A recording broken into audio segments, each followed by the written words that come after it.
ఎస్సీలని వర్గీకరించాలంటే article 341 ప్రకారము SC కులాలన్నీ ఒకే జాతి సమూహము, దీనిలోని చేయము అని చెప్పింది. తర్వాత ఇదే సుప్రీంకోర్టు ఫుల్ బెంచ్ రాజ్యాంగ ధర్మాసనము ఎగ్జాంపుల్ కూడా చెప్పింది, మామిడి పండ్లన్నీ ఒకటే, మామిడి పండ్లన్నీ ఒకే జాతి పండ్లు, కానీ మామిడి పండ్లలో కూడా రకరకాల తోటల నుంచి రకరకాల పండ్లు వస్తాయి. ఇప్పుడు మన ఊర్లలో పల్లెటూర్లలో పశువులన్నీ ఒక దగ్గర వేస్తే మేతేస్తాం, బలంగా ఉన్న పశువులు బలంగా ఉన్న ఆవులు ఎక్కువ తింటాయి, ఈ లేగదూడలకి చిన్న పిల్లలకి దొరకవు. కాబట్టి ఆ చొప్ప వేసేటప్పుడు కూడా లేగదూడల్ని, అప్పుడే పుట్టిన పిల్లల్ని, చిన్న చిన్న వాటిని, బలహీనమైన వాటికి సపరేట్ వేస్తాం, బలంగా దృఢంగా ఉన్న వాటికి సపరేట్ వేస్తాం. ఈ ఎగ్జాంపుల్ చెప్తూ ఎస్సీ అనేది ఒక సజాతి సమూహమే అయినప్పటికీ దానిలో కూడా అంతరాలు ఉన్నాయి, హోమోజీనియస్ కమ్యూనిటీ కాదు. ఇప్పుడు దానికోసమే కదా వర్గీకరణ చేసిన, దానికోసమే వర్గీకరణ చేశారు.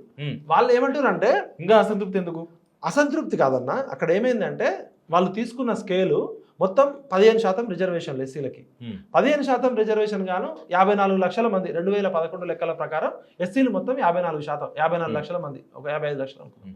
దానిలో ఏ గ్రూపు, బి గ్రూపు, సి గ్రూప్గా డివైడ్ చేశారు. గతంలో ఏబిసిడి ఉండే. ఇక్కడ షమీమ్ అఖ్తర్ గారు ఇచ్చిన రిపోర్ట్లో నేను సైంటిఫిక్గా స్టడీ చేసిన, ఓపెన్ డిబేట్ ఎవరితోనైనా మీరు మీ ఛానల్కి పిలవండి. ఓకే, 1%కి అత్యంత వెనుకబడిన గ్రూప్ని ఏ గ్రూప్గా పెట్టించారు. మొత్తం 54 లక్షలలో బాగా వెనుకబడిన గ్రూపు ఏ గ్రూప్ అని పెట్టారు. ఏ గ్రూప్లో 1% రిజర్వేషన్ ఇవ్వడానికి 1,71,000 స్కేల్గా తీసుకున్నారు. 1% రిజర్వేషన్ ఇవ్వాలంటే 1,71,000 మంది ఉండాలని. దానిలో కొన్ని కులాలు పెట్టారు, 14-15 కులాలు పెట్టారు.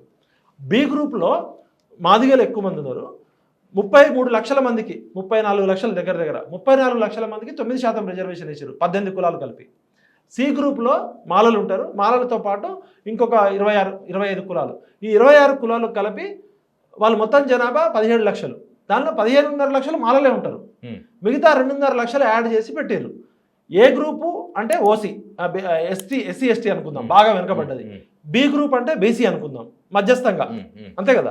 బాగా వెనుకబడ్డ వర్గాలు ఎస్సీ ఎస్టీ అంటే ఏ గ్రూపు, కొంచెం మధ్యస్థంగా ఉన్నది బీసీ మన సమాజంలో, అట్లనే బి గ్రూప్ మాదిగలు అనుకుందాం.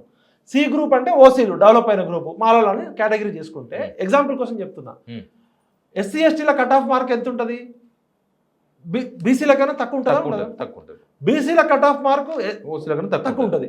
సపోజ్ ఓసీలకి 80 మార్కులు అనుకుందాం కట్ ఆఫ్, బీసీలకి 70 ఉండాలి, ఎస్సీ ఎస్టీలకి 60 ఉండాలి. కానీ ఇక్కడ షమీమ్ అఖ్తర్ గారు చేసిన కమిటీ రిపోర్ట్లో విచిత్రం ఏంటంటే, ఏ కేటగిరీకి ఏమో అతి తక్కువ ఉంటుంది 1,70,000, బి కేటగిరీకి, సి కేటగిరీ చూస్తే సి కేటగిరీ 3,54,000 ఉంటే, మధ్యస్థంగా ఉండాల్సిన బి కేటగిరీ 3,70,000 దాకా ఉంటుంది. అట్లా ఉంటుంది, ఓసీల కన్నా ఎక్కువ ఉంటుంది ఇక్కడ కట్ ఆఫ్. దాన్ని ప్రశ్నించాలా వద్దా? ఖచ్చితంగా ప్రశ్నించాలి.